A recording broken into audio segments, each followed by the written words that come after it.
Bruv. Listen here, bruv. Listen here, bruv.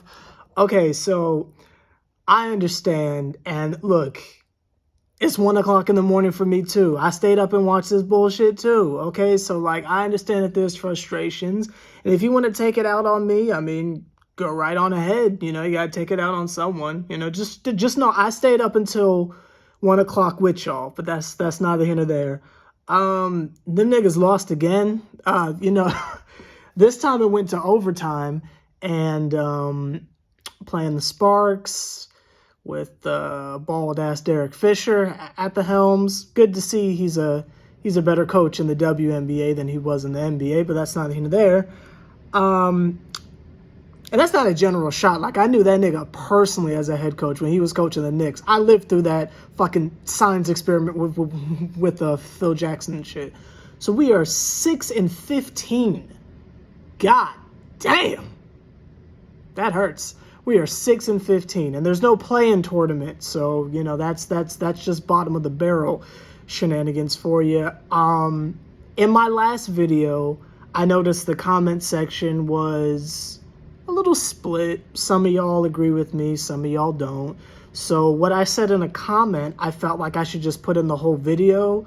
Number one, Odyssey Sims had a great game offensively, so shout out to her, because I'm always kind of getting on her for not playing the best, but she played very well tonight, so shout out to her. But I just want to go back over to the Courtney Williams thing, because I feel like my point was proven yet again. And unlike some content creators, I don't have an issue with Courtney Williams as a person. I might take shots at her event coordinator skills as far as putting together off-season parties and such, but like it's not like a critique on that. It's just like a joke. It's just like acknowledging that I follow her on social media. Like, it's not like a critique on her. So the idea that I hate Courtney Williams is laughable, but it's cool. You can take your aggression out on me if you want. But my general point of what I was saying in the comments, and I'll put it into this, is Courtney is a lot like Carmelo Anthony. And maybe I just worded last video wrong and it came across as hate, so I'll try this again, and I'll do it very nicely. I really shouldn't, but I am a guest in the WNBA household, so I will continue to be nice and all smiles. Just know if this was a Nets video, I'd be cursing y'all out. But that's neither here nor there. She's a lot like Carmelo Anthony, to where she's going to put up a lot of shots, and sometimes they're going to go in, and she's going to look like an all-star, and it's going to be incredible, but that doesn't contribute to the team's success. You know, she's not making the team better. She's just getting her shit off. Now, maybe me categorizing that as clout chasing might be a little volatile. That might be a little rude. That might be a little brash. So I'm trying to reword it this time. She's just like Melo.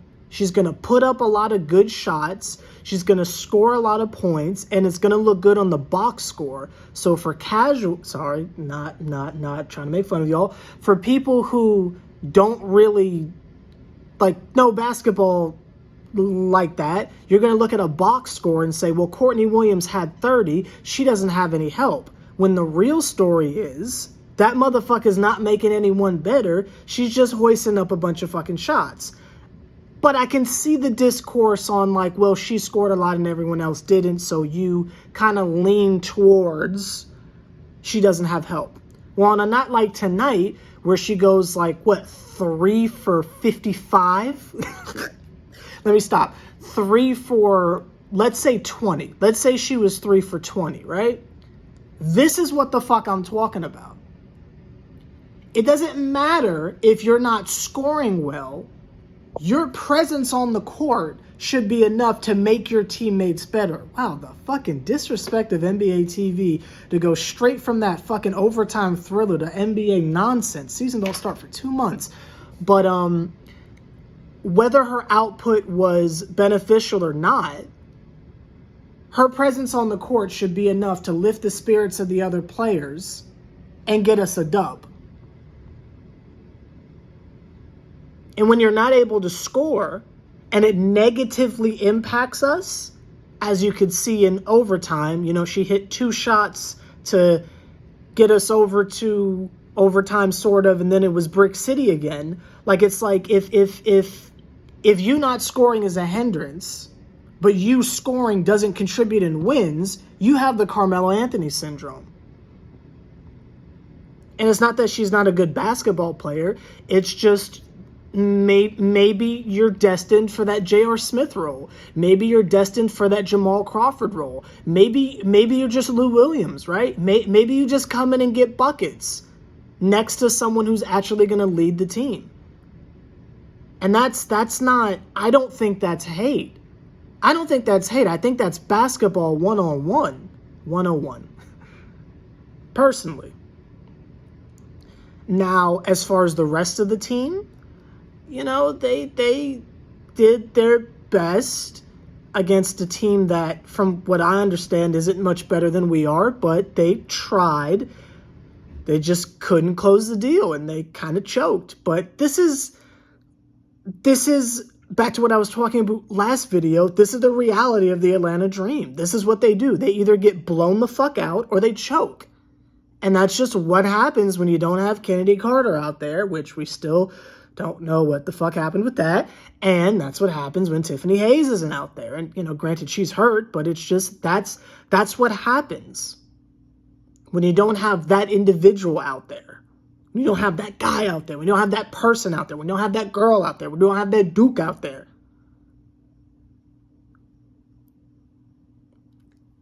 And I can keep saying the same thing in videos over and over again, but I think this will be the last time I really break this down, because I feel like these shits are starting to get repetitive, and I kind of want to focus on other things.